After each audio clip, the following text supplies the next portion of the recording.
Hello বন্ধুরা, আমার সালাম নিন। আসসালামু আলাইকুম। আশা করি আপনারা সবাই ভালো আছেন ইনশাল্লাহ, এবং আমার প্রত্যাশাও তাই। সেই সাথে আমার প্রীতি ও শুভেচ্ছা নিন। আজ এ পর্যায়ে যে বিষয়ে আলোচনা করব তা হচ্ছে আল্লাহর সৃষ্ট বস্তুর মধ্যে মানুষ অপেক্ষা সুন্দর কেউ নেই। কেননা আল্লাহ তাআলা তাকে জ্ঞানী, শক্তিবান, বক্তা, শ্রোতা, দ্রষ্টা, কুশলী এবং প্রজ্ঞাবান করেছেন। এগুলো প্রকৃতপক্ষে আল্লাহ তাআলার গুণাবলী। স্মরণীয় যে মানুষকে আল্লাহ তাআলা সমস্ত সৃষ্ট বস্তুর মধ্যে সর্বাধিক সুন্দর করেছেন। তাফসিরে মারিফুল কোরআন। এ পর্যায়ে এখানেই রাখছি।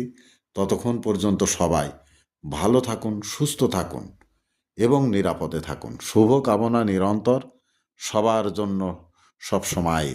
ধন্যবাদ ফেসবুক মেটা, ধন্যবাদ সকল বন্ধুসহ সবাইকে। আবার দেখা হবে অন্য কোনো ভিডিওতে। আল্লাহ হাফেজ।